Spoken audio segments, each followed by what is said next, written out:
Okay, I need help. I went to my friend's house yesterday. Oh no, that already sounds like a problem. It was a problem. I didn't understand anything inside the house. Perfect. Then today's episode is for you and everyone watching.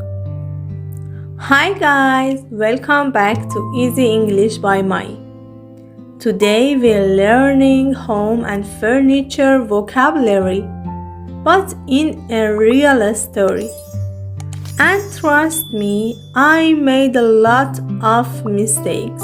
Good, that means we all learn together. Today, 20 coins challenge and secret word is hidden. Don't miss it. So, I walked into the living room and I saw a huge soft seat for like 3 people. That's a sofa. Wait, so sofa is just a big chair? Not just a chair. A sofa is a soft seat for more than one person. Oh, so I was sitting on a sofa all my life without knowing the word. Exactly. Pause.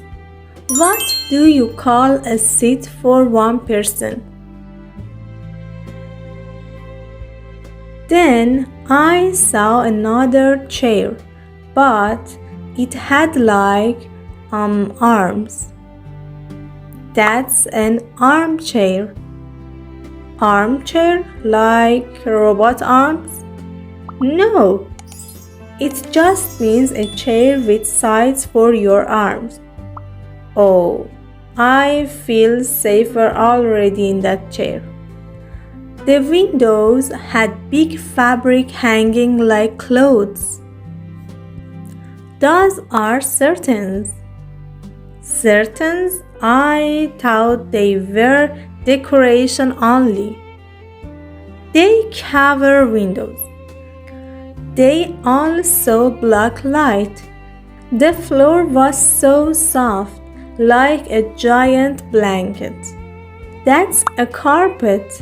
And then I saw a smaller one under the table. That's a rug. Wait, why 2 names?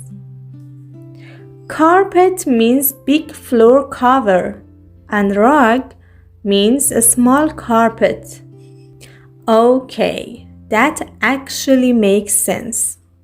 There was a small light next to the sofa. That's a lamp. So, not the big ceiling light? No, a lamp is usually something you can move. One wall was full of books, like full. That's a bookshelf. That's not a shelf, that's a book city. Exactly. In the corner, there was a table for studying. That's a desk.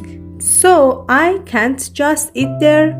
You can, but it's for work or study. And of course, one normal seat for one person. That's simply a chair. Finally, something I know. In front of the sofa, there was a low table. That's a coffee table.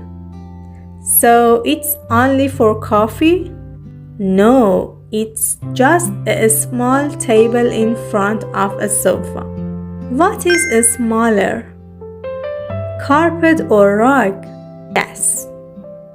Imagine this. You are sitting on a sofa. There is a lamp next to you. A rug is under your feet. And a bookshelf is behind you. That sounds like a peaceful life. I want that. Listen carefully. I sat on the sofa and read a book from the bookshelf while the lamp gave me light. Where did I read the book? A. On the desk. B. On the sofa. C. From the bookshelf. And final quiz. What do we call a seat for one person? What do we call a small table in front of a sofa? What covers windows? What do we use for study or work? What is the difference between carpet and rug? Somewhere in this episode, Emily said a special word very naturally. Find the sacred word and write it in the comments. Do not show this in video explanation. Okay guys, how many coins did you get? If 0 to 5, beginner starter. 10 to 50, home explorer. And 20, furniture master. Comment challenge. Write in the comments your score, the secret word, one sentence using today's vocabulary. Next episode, we are leaving the house. Finale, I'm tired of chairs already. We will learn places in a city, and I will probably get lost again. By the way, if you want to practice with us in a very simple and easy way and improve your language, this episode has a practice worksheet that you can see in the post. I am sure you'll love it. Try it. Thanks for watching. Keep practicing English every day. And we'll see you in the next episode. Bye. Bye bye. Take care.